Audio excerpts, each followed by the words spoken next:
ప్రభువును రక్షకుడైన యేసుక్రీస్తు పరిశుద్ధ నామమునందున ఇది సంఘం ప్రియమైన బిడ్డలారా, మన ఉదయకాల సమయం దేవుని వాక్యాన్ని ధ్యానించడానికి ముందుగా ప్రార్థన చేసుకుందాం. కృపగల తండ్రి, దయగల మా యేసయ్య, నీ బంగారు పాదాలకు లెక్కైన వందనాలు, స్తుతులు, స్తోత్రములు.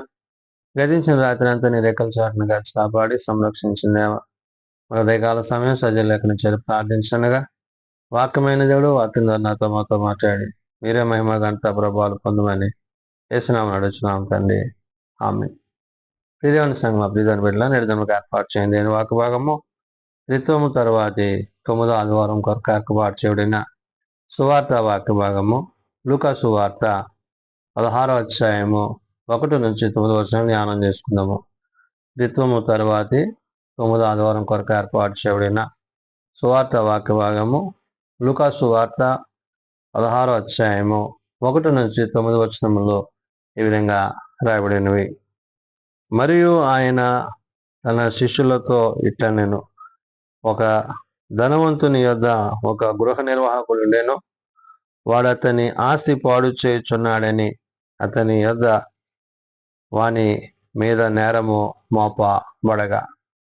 దేవుని బిడ్డలారా, భక్తుడైన లూకా ద్వారా పరిశుద్ధాత్మ దేవుడు ప్రభువు ఆనాడు శిష్యులకు తెలియజేసిన మాటలను గుర్తు చేస్తున్నాడు. అంటే ఈ లోకంలో మనము ఎటివారమై ఉండాలో, ఎటువంటి ఉద్దేశాలు ఆలోచనలు కలిగి ఉండాలో, పరలోకపు తండ్రి యొక్క చిత్తాన్ని, పరలోక సంబంధమైన ఉద్దేశాలను మనము కలిగిన వారమైతే ఇహమందున్న వాటిని ప్రేమింపక ఆయన నీతిని, రాజ్యాన్ని వెతుకువారమై ఉందమని పరిశుద్ధాత్మ దేవుడు లూకా ద్వారా గుర్తు చేస్తున్నాడు. యేసుక్రీస్తు ప్రభువారు శిష్యులతో కొన్ని విషయాలను ఇక్కడ చెప్తున్నారు. దేని గురించి? అన్యాయస్తుడైన గృహ నిర్వాహకుడు, అంటే గృహ నిర్వాహకత్వము అనగా కుటుంబానికి యజమానిగా బాధ్యత కలిగిన వ్యక్తిగా ఉండవలసిన వ్యక్తి తన బాధ్యత విస్మరించినప్పుడు మరి ఎటువంటి పరిస్థితులు ఏర్పడతావో అతని ఆలోచన విధానాన్ని బట్టి, అతని తలంపులను బట్టి ఇక్కడ ప్రభు గుర్తు చేశారు. అందుకని ఆయన అన్నారు, మరియు ఆయన తన శిష్యులతో ఇట్లే నేను అంటున్నారు. అంటే యేసుక్రీస్తు ప్రభువారు శిష్యులకు ఈ విషయాలను చెప్తున్నారు. అంటే ఈ లోకంలో వారు చేయవలసిన పరిచర్య, బాధ్యత ఎలాంటిదో గుర్తు చేస్తూ, ఏ విధంగా వారు ప్రవర్తించాలో, ఏ విధంగా జీవించాలో, యజమానుల పట్ల, అధికారుల పట్ల, దేవుని పట్ల మనము ఎటువారమై ఉండాలో ప్రభు గుర్తు చేశారు. అందుకనే ఒక ధనవంతుని యొద్ద ఒక గృహ నిర్వాహకుడు ఉండెను అంటున్నాడు. పరలోకపు తండ్రి యొద్ద మరి పనివారమైన మనము మన బాధ్యతని ఇక్కడ ప్రభు గుర్తు చేస్తున్నాడు.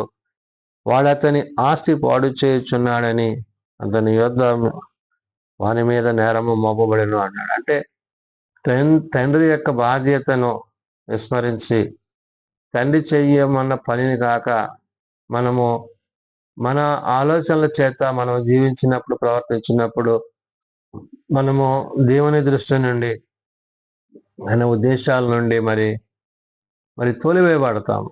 కాబట్టి ఇక్కడ యజమాని యొద్ద అతడు చేయవలసిన పనిని గురించి, మరి యజమానికి అతని గురించి వచ్చిన ఆ యొక్క సమాచారాన్ని గురించి అక్కడ ప్రభువు గుర్తు చేశారు. అందుకని అంటున్నాడు, అతని యొద్ద వాని మీద నేరము మోపబడెను అంటున్నాడు. అంటే ఆ మోపబడిన నేరానికి ఆ పనివాడు యజమానికి తన స్థితిని తెలియజేసుకోవాలి. ఏంటది?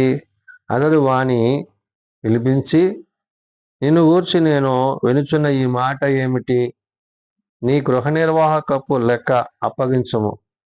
నీవు ఇక మీదట గృహ నిర్వాహకుడవై ఉండవల్ల కాదని వానితో చెప్పాను. అంటే అతను గూర్చిన సమాచారము అతడు తెలుసుకున్నప్పుడు అతనిని గురించి, అతని ఆలోచన విధానాన్ని గురించి అక్కడ ప్రశ్నించాడు. అంటే ప్రభు నీకు ఏ బాధ్యత అయితే అప్పగించాడో, ప్రభు ఏ బాధ్యతలో నీవు ఉన్నావో ఆ బాధ్యత నమ్మకముగాను యథార్థంగాను దేవుని యందు నీవు దృష్టి కలిగి మానవుల పట్ల నీవు ప్రవర్తించవలసినది అనే విషయాన్ని ఇక్కడ ప్రభు గుర్తు చేశాడు.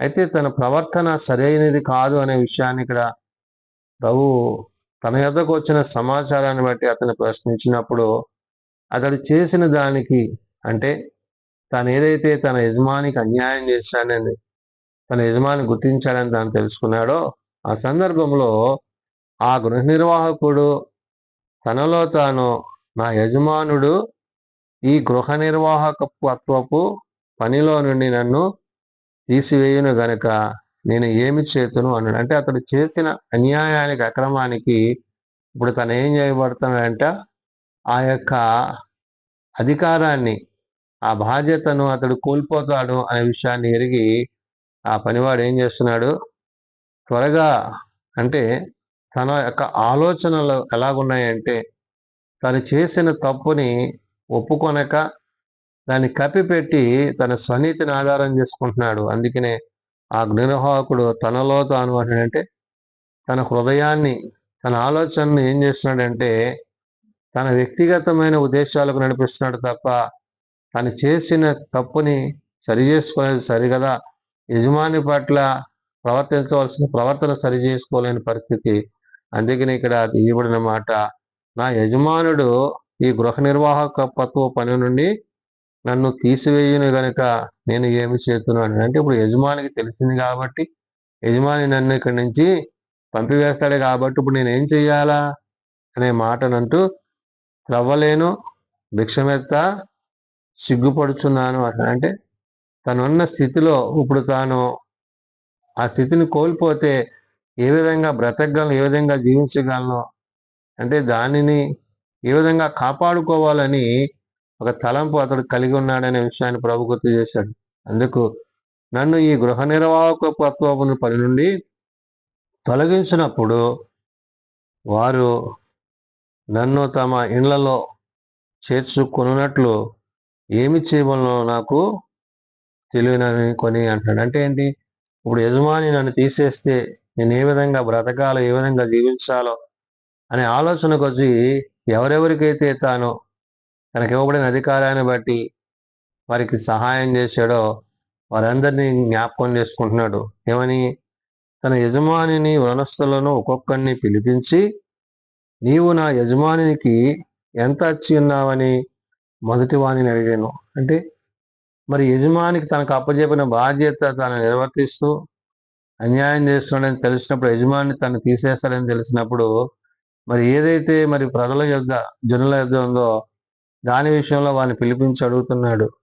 వాడు అంటున్నాడు, 100 మణుగుల నూనె అని చెప్పగా నీవు నీ చీటీ తీసుకొని త్వరగా ఏమంటున్నాడు, కూర్చోండి 50 మణుగులు అన్నీ రాసుకోనమని వాటితో చెప్పున్నాడు. అంటే అతడు వారి యొక్క మెప్పు కొరకు, వారి యొక్క సహవాసం కొరకు వారు చెల్లించవలసినది చెల్లించక వాటిని తగ్గిస్తూ వారిని మరింతగా ప్రేమించేవాడుగా అతను ఉన్నాడు. అందుకనే తరువాత వాడు నీవు ఎంత అచ్చి ఉన్నావని మరి ఒకరిని అడుగా వాడు 100 తూముల గోధుమలని చెప్పినప్పుడు వానితో నీవు నీ చీటీ తీసుకొని 80 తూములని రాసుకోమని చెప్పాను అంటున్నాడు. అంటే ప్రతిదీ కూడా తగ్గిస్తూ వారి ప్రేమను పొందుకుంటున్నాడు తప్ప యజమాని యొక్క ప్రేమను, యజమాని యొక్క సహవాసాన్ని, యజమాని యొక్క బాధ్యతను అతడు విస్మరించిన వాడై ఉన్నాడు. నేడు ప్రభువు నీకు అప్పచెప్పిన బాధ్యత, నీవు ఈ లోకంలో ఎటు రీతిగా జీవిస్తున్నావో, ఎటు రీతిగా ప్రవర్తిస్తున్నావు, ఎటు రీతిగా నీ ఉద్దేశాలు, ఆలోచనలు ఉంటున్నాయో ఈ ఉదయకాల సమయమైన భక్తులైన లూకా ద్వారా పరిశుద్ధాత్మ దేవుడు మనల్ని ప్రశ్నిస్తున్న మాట. అందుకని ఆయన అంటున్నాడు ఏమని, నీవు నీ చీటీ తీసుకొని 80 తూములని రాసుకోమని చెప్పాను. అన్యాయస్తుడైన ఆ గృహ నిర్వాహకుడు యుక్తిగా నడుచుకొనని వాని యజమానుడు అని మెచ్చుకునేను. వెలుగు సంబంధుల కంటే ఈ లోక సంబంధులు తమ తరమును బట్టి చూడగా యుక్తి గలవారై ఉన్నారు అన్నాడు. అంటే ఏంటి, ఈ లోకము యొక్క ఆలోచన విధానము, అంటే వాళ్ళు యుక్తిగా ప్రవర్తిస్తూ, అంటే ఇక్కడ తాను యజమానిని కోల్పోతున్నాడు.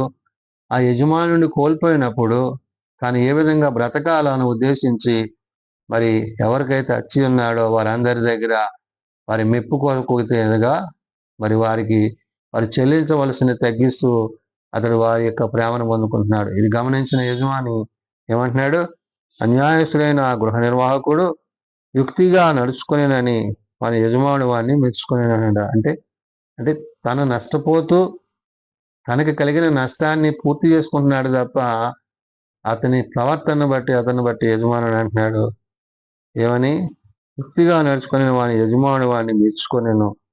వెలుగు సంబంధుల కంటే ఈ లోక సంబంధులు తమ తరమును బట్టి చూడగా యుక్తులై ఉన్నారు అన్నాడండి. దేవుని చేత, దేవుని ద్వారా కాకుండా లోకం వైపు, పాపం వైపు, ఏ సంబంధమైన వాటి మనస్సు కలిగి అది ప్రవర్తిస్తున్న ప్రవర్తన అంటే వాక్యం సెలవిస్తుంది, నీవు దేవుని యొక్క ఉద్దేశాన్ని గాక, దేవుని ఆలోచన గాక, నీ సొంత జ్ఞానంతో, తెలివితో నువ్వు ప్రవర్తించి మనుష్యుల మెప్పు కోసము, మనుష్యుల యొక్క సంతోషం కోసం ఈ లోకంలో జీవించినట్లయితే పరలోకపు ఆశీర్వాదాలను, పరలోకపు దీవెనలను మనము కోల్పోయే వారమై ఉంటామనే విషయాన్ని గుర్తు చేశాడు. అందుకని అంటాడు, అన్యాయపు సిరి వలన మీకు స్నేహితులను సంపాదించు కొనుడి, ఎందుకనగా ఆ సిరి మిమ్మలను వదిలిపోనప్పుడు వారి నిత్యమైన నివాసములో మిమ్మను చేసుకుందరని నీతో చెప్తున్నాను. అన్యాయపు సిరి, దేవుడు మనకిచ్చేదాన్ని, దేవుడు మన యందు నిలిచిన దాన్ని, దేవుని ద్వారా పొందిన దాన్ని అందే మనము జీవించే వారమై ఉండాలని హృదయమందును ప్రవర్తన యందును దేవుని యొక్క చిత్తములో మనం ఏమై ఉన్నామో భక్తుడైన లూకా ద్వారా పరిశుద్ధాత్మ దేవుడు గుర్తు చేశాడు. కాబట్టి అన్యాయస్తుడు గృహ నిర్వాహకుడు తన నిర్వాహత్వంలో మరి తాను చేసిన అతిక్రమాన్ని దాచిపెట్టి ప్రజల మెప్పు కోసం తను ప్రయత్నించాడు.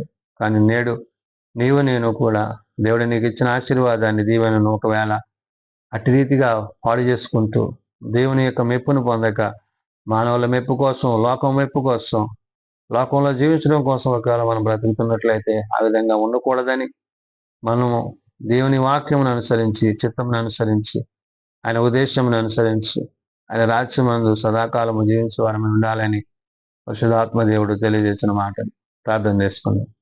మమ్మల్ని మిక్కిలిగా ప్రేమించిన మా తండ్రి, కృప కలిగిన దేవ, అవును నాయన, హృదయములను పరిశోధించడి సర్వశక్తి గల తండ్రి, ఏది నీ మేలేదో, ఏది నీ చిత్తమైనది, ఏది నీ ఉద్దేశమైనదో వాటిని ఎరిగి గ్రహించి ఆ ప్రకారం జీవించడానికి సహాయం ఇచ్చేయండి. యజమాని యొద్ద పనివాడు వ్యక్తి కలిగి ప్రవర్తించి అయా తన యజమానుడు తనని తొలగించునని ఎరిగి మరి ప్రజలతో అతడు సహవాసాన్ని కలిగి వారికి మరి తాను మెప్పు కొరకు చేసిన పనిని నీ వాక్యం ద్వారా సెలవిచ్చున్నాం. ఒకవేళ నీకంటే మేము మరి లోకాన్ని, లోకంలో ఉన్న వాటిని, ఇతరమైన వాటిని ఎక్కువగా ప్రేమిస్తున్నామేమో, అయితే క్షమించి మన్నించి అటువంటి ఆలోచనలను, తలంపులను మాలో నుంచి దూరపరిచి నీ ఉన్నత రాజ్యంలోనైనా నీతో సదాకాలం జీవించే స్థితిని, ధన్యతను నాకు దయచేయండి. ఎవరైతే ఇంకా నీ నేరుగా తెలియక తమ హృదయాలను కఠినపరుచుకుంటున్నాటో అటు వారికి మారు మనసు దయచేయండి.